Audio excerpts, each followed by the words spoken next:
Buenas tardes. Hoy vamos a desarrollar la materia, como bien ustedes saben, la metodología de la investigación científica. Continuando con nuestras clases anteriores que venimos viendo, hoy vamos a ver la elaboración del marco teórico.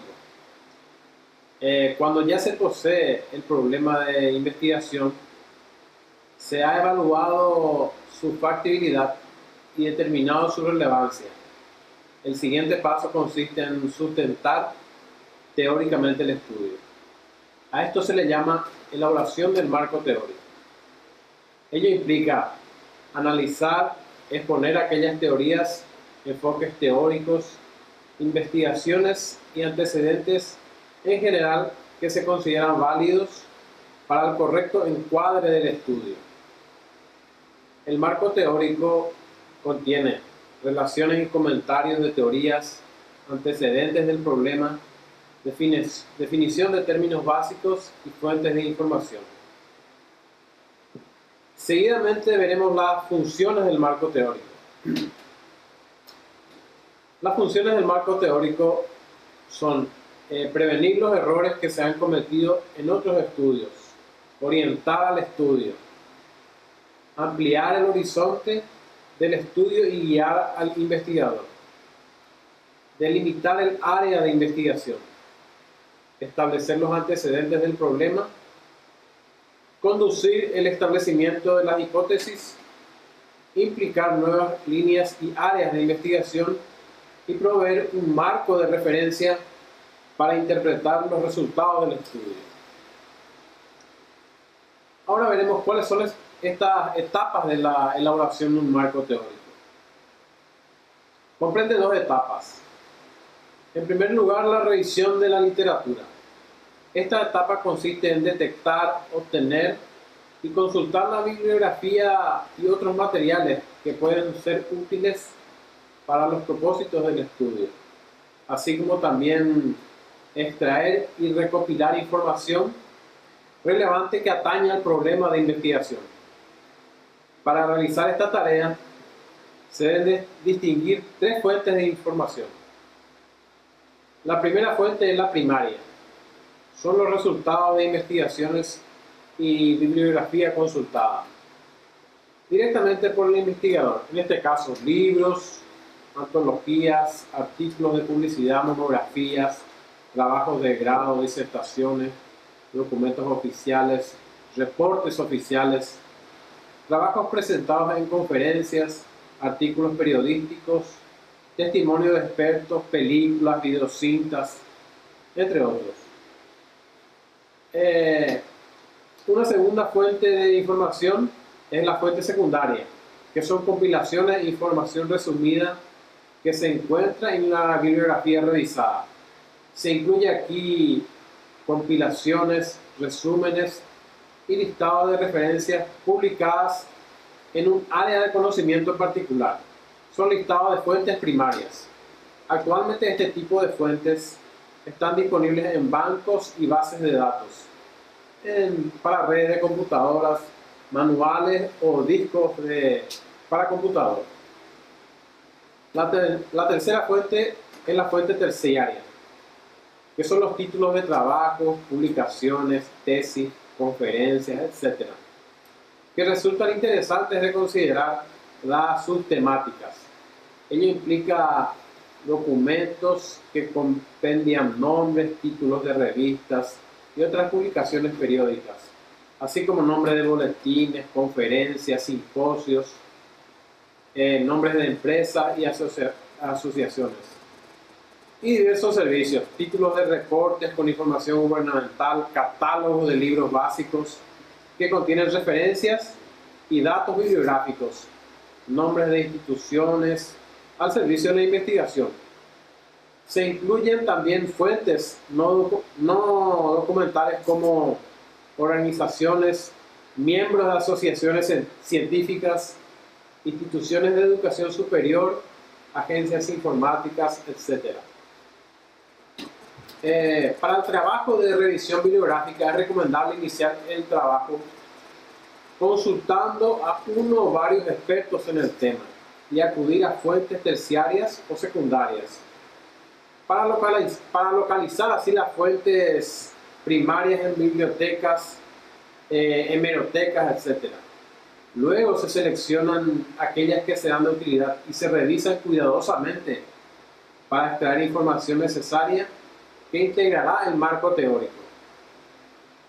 La información se recopila en fichas bibliográficas, con las citas, ideas, opiniones, y se ordena siguiendo uno o varios criterios lógicos, cronológicamente por subtemas o teorías. La elaboración del marco teórico. Cuando ya tenemos revisada y sistematizada la bibliografía, se está en condiciones de iniciar la etapa de construcción del marco teórico. Algo previo.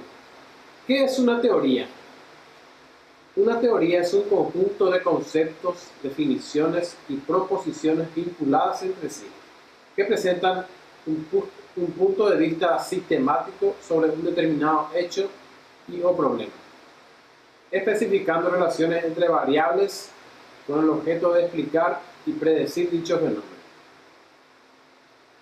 La construcción del marco teórico. Un primer paso para la elaboración de un marco teórico es discernir si existe ya una teoría que nos sugiera una respuesta a la respuesta que constituye nuestro problema. La revisión bibliográfica en ese sentido nos debe permitir determinar que existe una teoría completamente desarrollada, que hay varias teorías sobre la materia, que solo hay pedazos de teorías con fundamento empírico que pueden servir a nuestro estudio, que existen problemas o ideas, pero no estudiadas, ni con fundamento empírico. Una vez determinado el estado de la teoría, se actúa de acuerdo a dicho estado. Cuando hay una teoría ya desarrollada, lo más adecuado es realizar un estudio y aprovechar ya lo existente. Cuando hay varias teorías sobre la materia, se puede considerar partes de cada una de ellas y construir algo propio, lo cual debe cuidarse que sea coherente. En el caso que solo se elija una de ellas, debemos escoger la que sea más útil para dar una respuesta a nuestra pregunta de estudio. Para ello debemos evaluar la utilidad de las diferentes teorías aplicando los siguientes criterios: capacidad para describir y explicar y predecir, consistencia lógica, nivel de generalidad, capacidad heurística, parsimonia, simpleza.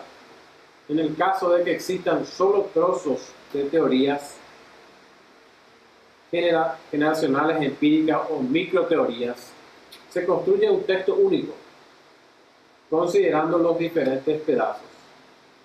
Para estos efectos se organiza la información desde lo general hacia lo particular. Si existen guías o aún no investigadas e ideas vagamente relacionadas con el problema, estas ideas deben tomarse como ayuda para orientarse dentro del problema. Se consideran un punto de partida. Es muy excepcional que no exista nada sobre un tema. Es importante recordar que al construir el marco teórico debemos centrarnos en el problema de la investigación y no divagar sobre otros temas ajenos al estudio. Esta información debe estar ligada, no debe brincarse entre idea e idea. Una adecuada forma de determinar si se realizó una correcta revisión de la bibliografía y fuentes de información es la siguiente. Acudimos a un banco de datos y pedimos referencias de al menos 5 años atrás. Consultamos revistas especializadas en el tema, también con una antigüedad más o menos de 5 años, y buscamos trabajos de grado y disertaciones en otras partes. También vamos a buscar trabajos o libros sobre el tema, al menos en 2 buenas bibliotecas. Consultamos también a buenos especialistas en el tema. Escribimos a alguna asociación científica del área de la investigación y sabemos quiénes son los autores más importantes dentro del campo de estudio. Sabemos qué aspectos y variables han sido investigados. ¿Conocemos a algún investigador que haya estudiado el problema en un contexto similar al nuestro? Construido el marco teórico, es recomendable volver a evaluar el planteamiento del problema. A partir de aquí se comienza a pensar en términos más concretos en la investigación que se vaya a realizar. Un cuestionario sobre el marco teórico podría ser: ¿en qué momento de la investigación se considera apropiado iniciar la construcción del marco teórico? ¿Qué contiene el marco teórico? ¿Cuáles son las funciones del marco teórico? ¿Cuáles son las etapas de la elaboración del marco teórico? ¿En qué consiste la etapa de la revisión de la literatura? ¿Cuáles son las fuentes de información en la etapa de la revisión de la literatura? ¿Cuáles se consideran como fuentes primarias de información? ¿Cuáles se consideran como fuentes secundarias? ¿Y cuáles se consideran como fuentes terciarias de información? ¿Qué se recomienda durante una revisión bibliográfica? ¿Cuándo se inicia la construcción del marco teórico? ¿En qué consiste una teoría? ¿Cuál es el primer paso en la elaboración del marco teórico? ¿Qué situaciones se puede presentar al realizar la revisión bibliográfica con respecto a la elaboración del marco teórico? ¿Y cómo se debería actuar una vez determinado el estado de la teoría? Y así concluye la clase de hoy. Muchas gracias.